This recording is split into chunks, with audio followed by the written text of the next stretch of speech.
Spāniski karstasinīgajai Annai no Salaspils pēdējā nedēļa ir bijusi pārdzīvojumiem pilna. Meitenes simpātija Kristaps viņu atraidīja un apsūdzēja par nervozo kliekšanu miegā. Iespējams, tieši šīs emocijas ļāva viņai uzvarēt mīlas dziesmu koncertā. Anna Dribas! Anniņa nāc nu lūdzu pie mums!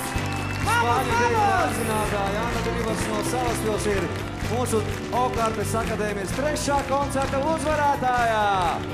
Vārtrānes ovācijas! Studentu bankas dāvaniņu, LMT pārsteigumu viņa! Man prieks par to, ka mēs dabūju 1. vietu koncertā.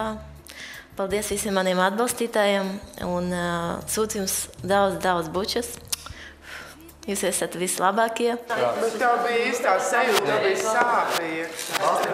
Mums visiem tas trūka un tev bija tas.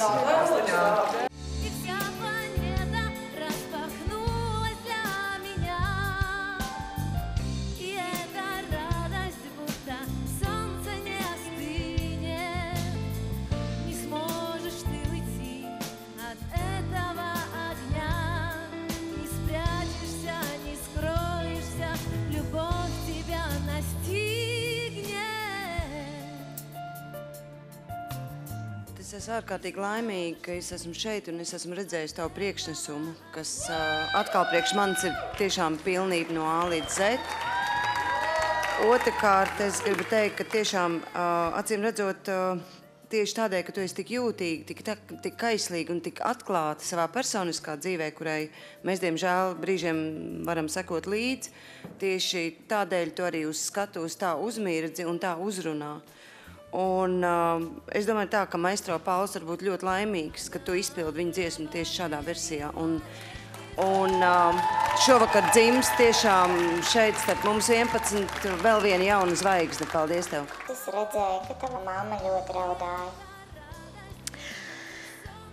Tiešām, jā? Jā. Kā jūs zināt, ka mana mamma izskatās? Mums tāds darbs. Tāds darbs?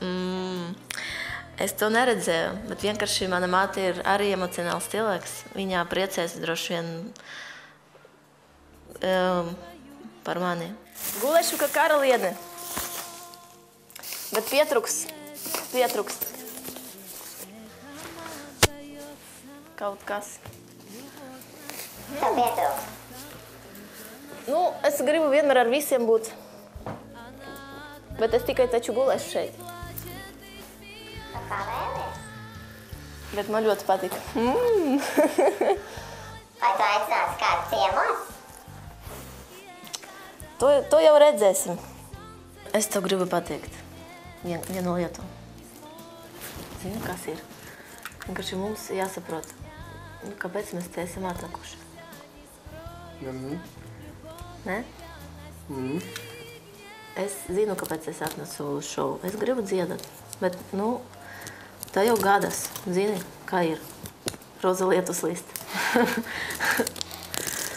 Bet es domāju, ka mums vienkārši jāatrod to draudzību starp mums. Mēs izrunājam ar viņu visu to situāciju, kura bija starp mums. Es sapratu savas kļūdas, viņš arī saprata savas kļūdas. Mēs atvainojamies un tagad starp mums ir miers. Un es domāju, ka mēs tālāk varēsim strādāt normāli un domāt vairāk par mūziku un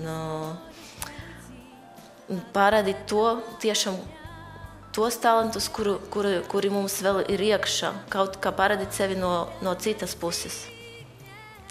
Izdarīt kaut ko jauku, interesantu.